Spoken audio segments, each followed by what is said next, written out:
जब भक्त की आंखों में अश्रु उतरते हैं और हृदय गीला होकर झुकता है, तब एक जड़ सी दिखने वाली मूर्ति अचानक सजीव हो उठती है। क्या वो पत्थर है जो बोल रहा है, या हमारा प्रेम है जो उसे जगा रहा है? रामकृष्ण परमहंस ने कभी मूर्तियों से प्रार्थना नहीं की। उन्होंने तो अपनी मां से बात की, मानो वह सामने बैठी हो। उनकी पूजा एक अंतर यात्रा थी, जहां मूर्ति माध्यम बनी और परमात्मा का साक्षात्कार हुआ। और आज हम उन्हीं की शिक्षाओं से जानेंगे कि मूर्तियां बोलती हैं, पर कैसे? मूर्तियों के माध्यम से परमात्मा को पाया जा सकता है, पर कैसे? श्री रामकृष्ण परमहंस कहते हैं कि मूर्ति एक प्रतीक है, पर श्रद्धा उसे जीवंत बना देती है। जैसे कागज में लिखी चिट्ठी का महत्व होता है, वैसे ही मूर्ति में छिपे हुए भाव का महत्व होता है। ईश्वर का प्रत्येक रूप हमें समझना चाहिए। वह प्रत्येक रूप में मौजूद है, पर जब मन स्थिर नहीं होता तो प्रतीक बस सहारा बन जाते हैं। जिस प्रकार मां की तस्वीर देखकर भाव आता है, वैसे ही मूर्ति से भाव जागता है। एक मूर्ति की पूजा आत्मा की पुकार है। यह हृदय का संवाद है। जब कोई बालक खिलौने को मां समझकर चूमता है, क्या वह प्रेम सच्चा नहीं है? श्री रामकृष्ण कहते हैं, जिसमें भाव है वही सत्य है। मूर्ति में चेतना श्रद्धा से आती है। शिला में शिव प्रकट होते हैं। सच्चा भक्त मूर्ति में ईश्वर को देखता है और वह उसे उत्तर भी देते हैं। यह उत्तर शब्दों में नहीं होता, अनुभव में होता है। मूर्ति तब तक पत्थर है जब तक मन भ्रमित है, पर जिस दिन प्रेम से उसे देखा, वह साक्षात बन गया। श्रद्धा ही उस रहस्य की चाबी है जो पत्थर में परमात्मा को जागृत करती है। श्री रामकृष्ण ने मां काली की मूर्ति को बाल भाव से पुकारा। उन्होंने उसे केवल मूर्ति नहीं, अपनी जीवित मां माना। एक दिन उन्होंने रोते हुए कहा, मां, तू क्यों नहीं बोलती? अचानक भीतर से एक उत्तर गूंजा कि मैं तो सदा से बोल रही हूं। यह उत्तर बाहर नहीं, भीतर आया, चित्त की गहराइयों में। रामकृष्ण कहते हैं, मूर्ति बाहर है, पर ईश्वर भीतर से बोलते हैं। भाव की तीव्रता ही संवाद बन जाती है। मां ने उनकी आंखों से, हृदय से और प्राणों से बात की। यह कोई चमत्कार नहीं, भाव का चरम उत्कर्ष था। ईश्वर तब प्रकट होते हैं जब भक्त लय को पा लेता है। यह पूजा का अंतिम रहस्य है। मिलन तो भीतर होता है, और उस मिलन से बाहर की मूर्ति भी बोल उठती है। यह अनुभव केवल उस भक्त को होता है जिसने श्रद्धा को ही अपना जीवन बना लिया हो। और ये मूर्ति नहीं, ये तो मन का दर्पण होते हैं। रामकृष्ण कहते हैं कि मूर्ति में वही दिखता है जो तुम्हारे भीतर है। अगर भीतर शुद्ध प्रेम है तो मूर्ति ईश्वर बन जाती है। पर यदि मन संशय से भरा हो तो बस पत्थर ही दिखेगा तुम्हें। ईश्वर की अनुभूति बाहर नहीं, हृदय के भीतर से आती है। मूर्ति तो केवल एक माध्यम है, एक दर्पण है जो आत्मा को दर्शाता है। जो स्वयं में भगवान को नहीं देख पाता, वह मूर्ति में कैसे देखेगा? पर जिसने अंतर की आंखें खोली, उसे प्रत्येक मूर्ति उत्तर देती है। श्रद्धा जब गहराई बन जाती है तो प्रतीक भी सजीव हो जाते हैं। यह पूजा नहीं, आत्मा का दर्पण देखना है। मूर्ति तुम्हारी भावना का प्रतिबिंब है। तुम जैसे भाव से उसे देखोगे वैसी ही तो दिखाई देगी। यह भीतर बाहर के मिलन का विज्ञान है, और वही विज्ञान है जो मूर्ति को ईश्वर बना देता है। बच्चे की तरह पुकारो, मां दौड़ी चली आएगी। श्री राम कृष्ण का प्रेम मां काली से बालक जैसा था। वे घंटों मां की मूर्ति के आगे बैठकर रोते थे, कहते, हे मां, मैं तुम्हें नहीं जानता पर प्रेम करता हूं तुमसे। यह निष्कलंक निर्दोष पुकार मूर्ति को भी खींच लाती है। जब भावना शुद्ध होती है ना, तो पत्थर भी द्रवित होता है। श्री राम कृष्ण कहते हैं, बच्चे की तरह पुकारो तो सही, मां दौड़ी चली आएगी। मूर्ति केवल प्रतीक है, मां तो उसी से उत्तर देती है। यह उत्तर शब्दों में नहीं होता, अनुभूति में उतरता है। पूजा तब क्रिया नहीं, प्रेम का आर्तनाद बन जाती है। मूर्ति तब तक चुप है जब तक हृदय में भावना नहीं है। जैसे ही पुकार सच्ची होती है, उत्तर अवश्य आता है। कभी आंसुओं में, कभी भीतर की शांति में। यह अनुभव ही सच्ची पूजा का प्रमाण होता है। श्री राम कृष्ण कहते हैं, मूर्ति में प्राण तब आते हैं जब हृदय कांप उठे। मूर्ति को सजीव बनाने का विज्ञान केवल विधि नहीं है, भाव है। जब भक्त मंत्र नहीं आत्मा से पुकारता है, तभी प्राण प्रतिष्ठा होती है मूर्ति में। शास्त्रों की विधियां केवल दिशा होती हैं, पर प्राण भावना से आते हैं। जिस दिन किसी ने मूर्ति को देखकर भीतर कंपन महसूस किया, उस दिन वह शिला नहीं रही, वह तो साक्षात ईश्वर बन गई। जिसे तुम पूजते हो वह तुम्हारे भीतर जाग उठता है। पूजा बाहर से प्रारंभ होती है, पर अंततः भीतर उतरती है। प्राण प्रतिष्ठा कोई चमत्कार नहीं, ये तो आत्मा की ऊर्जा है। जब मन एकाग्र हो, प्रेम गहरा हो और श्रद्धा जीवित हो, तो मूर्ति में चैतन्य प्रकट होता है। मूर्ति तब चुप नहीं रहती, वो संवाद करती है। यह संवाद ही प्राण प्रतिष्ठा की सच्ची उपलब्धि है। और जहां भाव है वहीं तो है भगवान। ईश्वर मंदिर की मूर्ति में उतनी ही है जितनी तुम्हारे भाव में है। भाव ही वो शक्ति है जो निर्जीव को सजीव बनाती है। यदि मन निष्कलंक हो और भावना निष्कलुष हो, तो मूर्ति नहीं, साक्षात ईश्वर तुम्हारे सामने होते हैं। जहां भाव है वहीं भगवान है। यह भाव पूजा को आत्मा की भाषा बना देता है। बिना भाव के पूजा केवल एक शुष्क क्रिया है, पर जहां भाव जलता है वहां ईश्वर का प्रकाश प्रकट होता है। मूर्ति फिर केवल प्रतीक नहीं, शक्ति का केंद्र बन जाती है। शुद्ध प्रेम ही वह जादू है जो ईश्वर को खींच लाता है। यही श्री रामकृष्ण का अनुभव था, मूर्ति से मिलन का, और यही उनके जीवन का सबसे बड़ा सत्य था। और अंतर्यामी भगवान मूर्ति से झांकते हैं।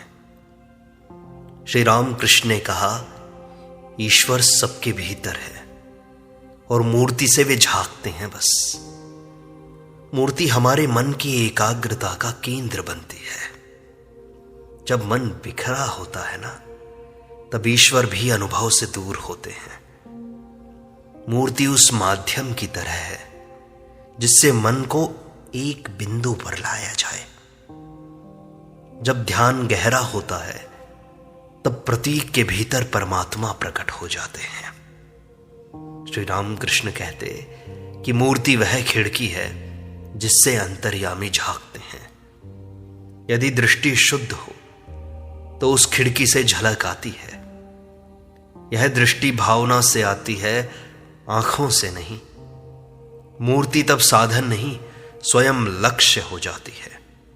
वह ईश्वर की मुस्कान बन जाती है और भक्त उसे देखकर आनंद से भर उठता है। यह वही आनंद है जिसे राम कृष्ण प्रत्येक दिन जीते थे और अपने जीवन में हमें दिखाते थे। श्री राम कृष्ण कहते कि मूर्ति तुम्हारे स्पर्श की प्रतीक्षा में है। जब तुम उसे प्रेम से छूते हो तो ईश्वर तुम्हें भीतर से छूते हैं। यह केवल हाथों से नहीं, हृदय से छूने की क्रिया है। मूर्ति पूजा का रहस्य इसी अंतः स्पर्श में छिपा हुआ है। प्रत्येक फूल, प्रत्येक दीप, प्रत्येक जल अर्पण आत्मा की भाषा है। यह माध्यम है उस ईश्वर से संवाद का जो अदृश्य है। श्री राम कृष्ण मां काली की मूर्ति को सचमुच मां मानते थे। कोई ढोंग नहीं था, कोई पाखंड नहीं था। जब तुम सजीव मानोगे तभी वह सजीव अनुभव होगी।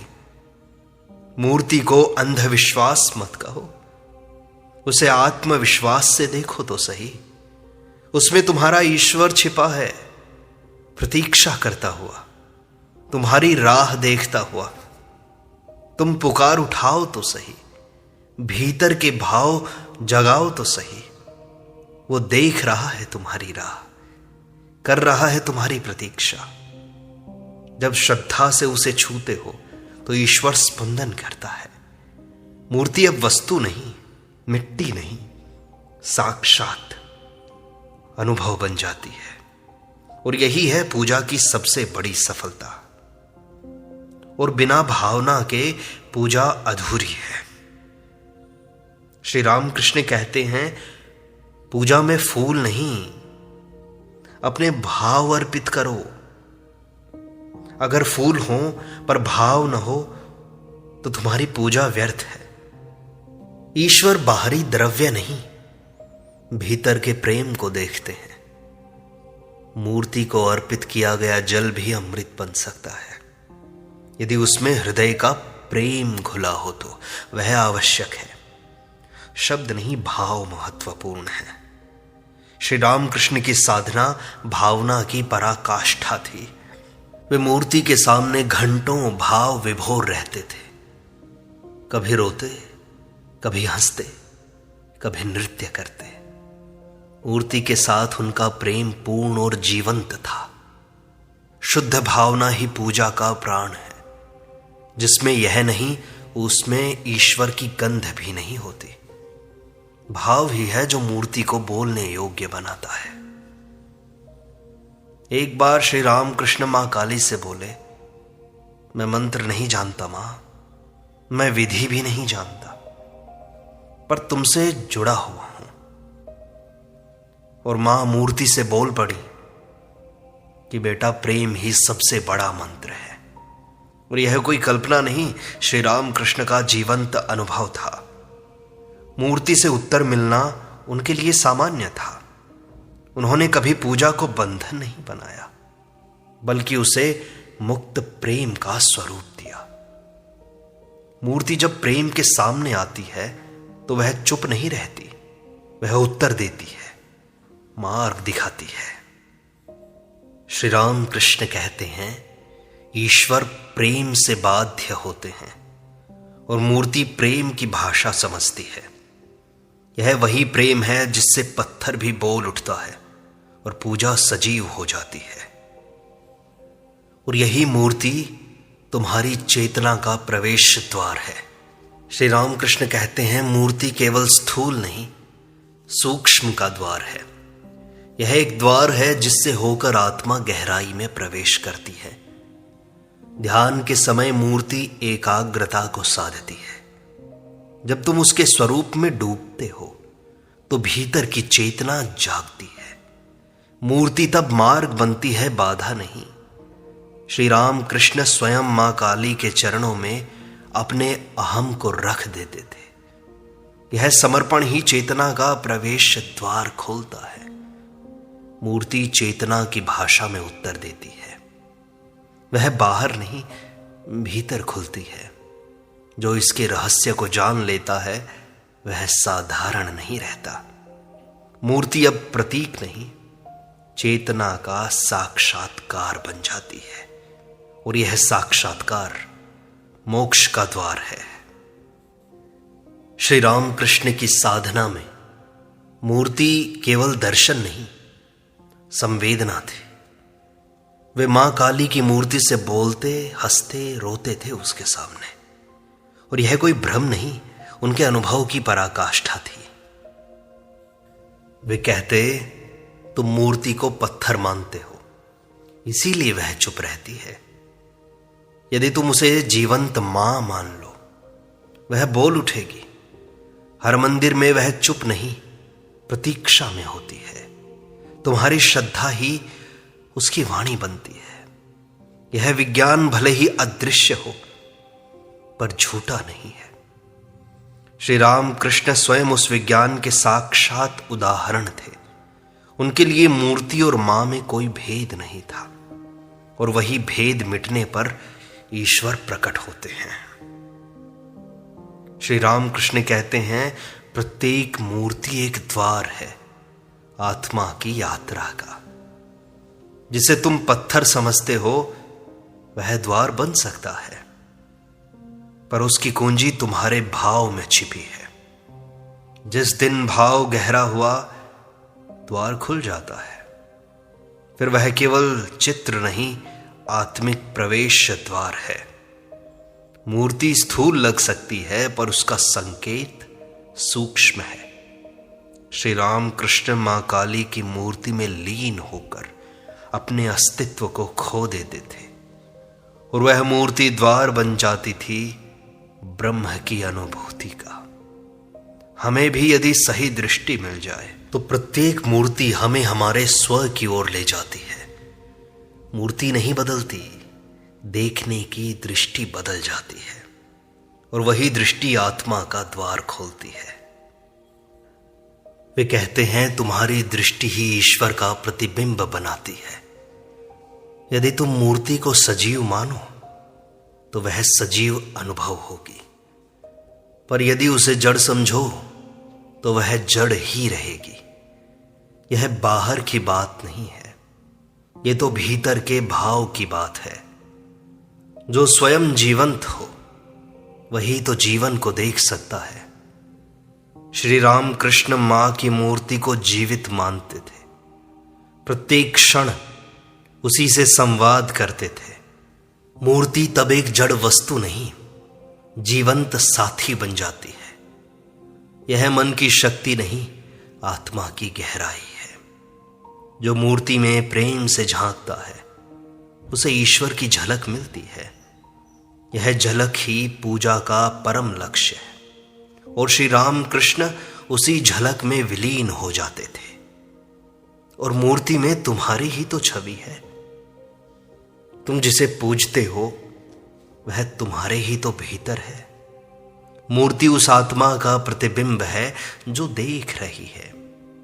तुम उसमें जैसा भाव डालोगे वैसा ही रूप लौटेगा। मूर्ति में डर नहीं, प्रेम देखो तो प्रेम ही उत्तर देगा। यह एक मनोविज्ञान है, पर गहरा अध्यात्म भी है। श्री राम कृष्ण मां काली में अपने समर्पण की छाया देखते थे। प्रत्येक भोग, प्रत्येक वस्त्र, प्रत्येक आरती आत्मा की भेंट थी। मूर्ति वह माध्यम है जिसमें हम स्वयं को पहचानते हैं। तुम उसमें भगवान नहीं, अपने भीतर के भगवान को देख रहे हो। मूर्ति एक दर्पण है, चेतना का दर्पण। उसमें देखो, बाहर मत देखो। जो भीतर चमकता है वही बाहर प्रकट होता है, और यही है मूर्ति पूजा का सबसे सूक्ष्म रहस्य। श्री रामकृष्ण ने भक्ति को जीवन का सर्वोच्च मार्ग माना और मूर्ति को उस मार्ग की पहली सीढ़ी कहा, क्योंकि मन बंधता है रूप से, स्वरूप से। मूर्ति रूप देती है, एक केंद्र बिंदु देती है, एक ध्येय देती है। उससे ध्यान गहरा होता है, भाव केंद्रित होता है। मूर्ति जड़ नहीं, जड़ से परम तक जाने का साधन है, इसे समझो। श्री रामकृष्ण मां की मूर्ति में चढ़ते हुए हर बार भीतर की गहराई में उतरते थे। यह सीढ़ी केवल चढ़ने के लिए है, उसमें अटकने के लिए नहीं है। केवल मूर्ति में मत फंसना, एक सीढ़ी है बस। धीरे धीरे धीरे धीरे तुम छत तक पहुंच जाओगे, फिर मूर्ति का साधन छूट जाएगा और तुम उस परम आत्मा को पालोगे। मूर्ति तुम्हें भक्ति से ब्रह्म की ओर ले जाती है, और जब तुम ब्रह्म को पा लेते हो तब प्रत्येक मूर्ति उस ब्रह्म की हंसी बन जाती है। हर मूर्ति एक उत्तर है तुम्हारी पुकार का। श्री रामकृष्ण कहते ईश्वर चुप नहीं रहते, वो उत्तर देते हैं। वो मूर्ति वही उत्तर है, तुम्हारी पुकार का प्रतिबिंब है। तुम जैसे भाव से पुकारते हो वैसे ही रूप में उत्तर आता है। मूर्ति तुम्हारे आंसुओं को सुनती है, वह तुम्हारे हृदय की भाषा जानती है। रामकृष्ण मां से कहते थे, तू नहीं बोलती पर मैं सुनता हूं मां। और यह सुनना कोई साधारण नहीं है, यह अनुभव का शिखर है। प्रत्येक मूर्ति एक उत्तर बन सकती है यदि पुकार सच्ची हो, और श्री रामकृष्ण का जीवन इसका उदाहरण था। उनकी मूर्ति पूजा सजीव संवाद थी, और हम भी यदि मन से पुकारें तो उत्तर अवश्य मिलता है। और मूर्ति के सामने बोले गए मंत्र तब तक निष्प्रभावी हैं जब तक हृदय का स्पर्श न हो। यह स्पर्श भावनात्मक, आत्मिक और मौन होता है। कई बार भक्त चुपचाप देखता है पर भीतर हाहाकार होता है। मूर्ति उस मौन की आवाज सुनती है। श्री रामकृष्ण मां के सामने चुप बैठ जाते थे और मां भीतर से उत्तर देती थी। मूर्ति केवल देखने की वस्तु नहीं, आत्मा की भाषा है। वह भीतर के कंपन से जुड़ती है। जो उसे भाव से छूता है उसी को तो अनुभव होता है। यह कंपन ही संवाद बनता है, और यही स्पर्श मूर्ति को जीवित बना देता है। और जहां श्रद्धा है वहीं ईश्वर है। श्री रामकृष्ण कहते हैं, श्रद्धा ही है जो मूर्ति में ईश्वर को बुलाती है। बिना श्रद्धा के मूर्ति केवल पाषाण है। श्रद्धा से वह चेतना का केंद्र बन जाती है। मूर्ति बदलती नहीं है, श्रद्धा उसे बदलती है। श्री रामकृष्ण मां काली में श्रद्धा रखते थे, और कोई साधारण श्रद्धा नहीं, श्रद्धा की पराकाष्ठा। उनकी श्रद्धा ही मां को सजीव बनाती थी। श्रद्धा के बिना पूजा एक क्रिया है, पर श्रद्धा के साथ पूजा संवाद बन जाती है। प्रत्येक श्रद्धावान को मूर्ति उत्तर देती है। ईश्वर बाहर नहीं आते, भीतर जागते हैं, और वही जागरण मूर्ति से अनुभूति कराता है। श्रद्धा ही वह दिया है जो अंधकार में ज्योति लाता है, और जहां श्रद्धा जलती है वहां ईश्वर स्वयं प्रकट होते हैं। अब श्री रामकृष्ण और गहरे जाते हैं। वे कहते हैं कि मूर्ति कभी नहीं बोलती, ध्यान रखना। बोलता है ईश्वर तुम्हारी आत्मा में। जब तुम मूर्ति के सामने मौन हो जाते हो तब तुम्हारी आत्मा में एक आवाज उठती है। यही आवाज है ईश्वर की। मूर्ति एक माध्यम है ध्यान केंद्रित करने का। जैसे रेडियो एक उपकरण होता है तरंगे पकड़ने का, वैसे ही मूर्ति आत्मिक तरंगों को पकड़ने का उपकरण है। श्री राम कृष्ण इस यंत्र का उपयोग संपूर्ण श्रद्धा से करते थे। उनकी आत्मा मां से सीधे संवाद करती थी। वे कहते, मैं मां के उत्तर भीतर से सुनता हूं। मूर्ति तो बाहर है, पर उत्तर भीतर आता है, और यही अनुभव पूजा को जीवंत बनाता है। और मूर्ति को अनुभव करने के लिए अपने मन को सच्चा बनाओ। वह खिलौने में भी मां को देख लेता है एक बच्चा।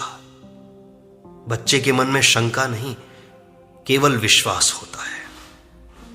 रामकृष्ण का ईश्वर प्रेम इसी सरलता से भरा था। वे मां की मूर्ति से वैसे ही बात करते थे जैसे बच्चा अपनी मां से करता है। ना कोई विधि, ना कोई नियम, केवल सच्चा मन। मूर्ति को अनुभव करने के लिए मन को निर्मल बनाना पड़ता है। जहां तर्क है वहां ईश्वर दूर है, जहां सरलता है वहां ईश्वर समीप है। मूर्ति उसी सरलता को आत्मा में खोलती है बस, और बच्चा बनते ही तुम मां को पा लेते हो। यही आत्मा की भक्ति की नींव है। श्री रामकृष्ण कहते कि प्रत्येक मूर्ति मौन में मार्ग दिखाती है। वह शब्दों से नहीं, संकेतों से सिखाती है। तुम जब मूर्ति के सामने ध्यान करते हो तो कभी भीतर कोई विचार उगता है, कभी कोई उत्तर बिना शब्दों के आता है।